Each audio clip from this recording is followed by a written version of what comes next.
Assalamualaikum warahmatullahi wabarakatuh.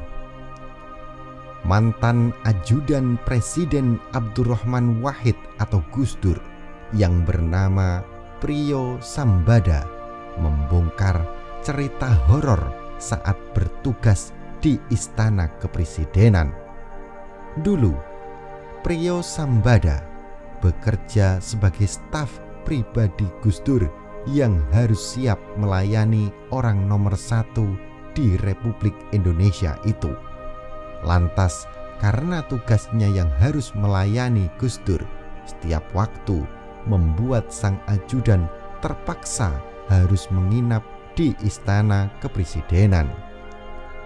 Awal kisah horor yang bikin merinding dari ajudan Gus Dur ini dimulai.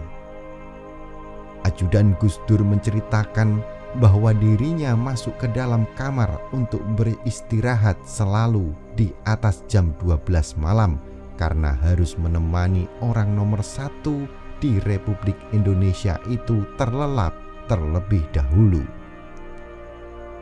Priyo Sambada menyatakan kalau kamarnya yang berada di Wisma Negara ada di lantai 3 dan kondisinya saat itu sangat lelah usai bekerja, terlebih dia hanya sendirian. Di Wisma Negara tersebut ada puluhan kamar, tetapi tidak ada yang mengisinya. Di sana terdapat 6 lantai dan lantai 6 berisikan aula.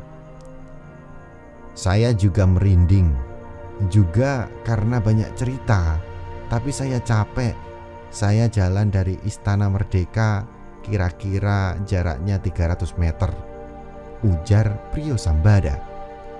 Ia mengatakan bahwa jalan menuju ke Wisma Negara harus melewati pohon keramat. Bahkan pohon keramat tersebut disebut-sebut kerap terlihat perempuan bergelantungan sambil tertawa atau menangis. Saat melewatinya, ajudan Gus Dur itu mengaku selalu berdoa hingga tak berani mendongak ke atas karena adanya pohon keramat tersebut. Saya bilang, masa iya sih tega nakutin saya? Orang capek kerja, saya lewat memang merinding juga. Auranya udah gak enak banget, tuturnya. Ajudan Gus Dur itu menceritakan bahwa keadaan saat itu sangatlah sunyi, senyap, dan bikin merinding. Lantas, ia pun bersyukur bisa melewati pohon keramat tersebut tanpa adanya kejanggalan dan tiba di depan Wisma Negara.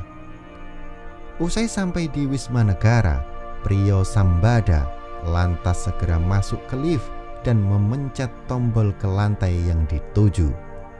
Kejadian horor pun dimulai saat lift tidak menuju lantai yang ditujunya itu. Bahkan lift terus melesat ke atas menuju lantai yang paling atas yang disebut-sebut merupakan tempat paling horor.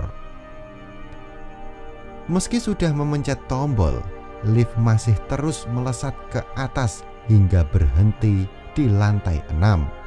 Lantai 6 yang disebut-sebut merupakan tempat paling horor itu terdapat piano hingga gamelan Jawa yang kerap berbunyi sendiri. Lantas, ajudan Gus Dur keluar dari lift dan mendapati seorang perempuan yang sedang duduk di salah satu meja yang membelakanginya. Dia menunduk di atas meja itu. Saya bisa lihat tenguknya. Perempuan rambutnya kuning pirang, digelung ke atas dan pakai roknya bagus, berenda-renda warna terang, ungkap Priyo. Meski saat itu kondisi lantai 6 sangat gelap, namun Priyo Sambada masih dapat melihat sekitar cukup detail karena jarak yang tidak terlalu jauh. Ia mengatakan bahwa perempuan itu menangis sesenggukan yang membuatnya langsung lemes tak berdaya. Yang saya khawatirkan saat itu saya dipaksa untuk menyaksikan itu, dan saya tidak tahu apa yang akan terjadi lagi. Itu yang saya takutkan," lanjutnya. Akan tetapi, hal yang ia khawatirkan malah terjadi.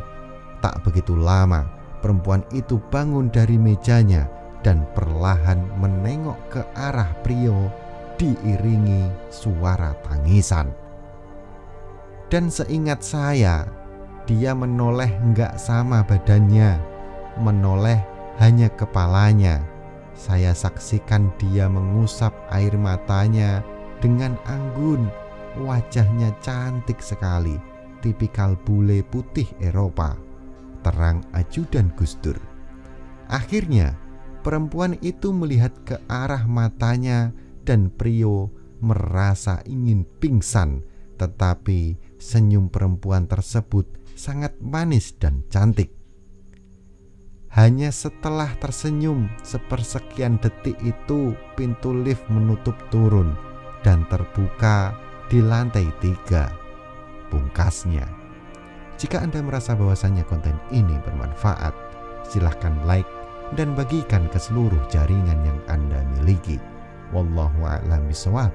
Wassalamualaikum warahmatullahi wabarakatuh.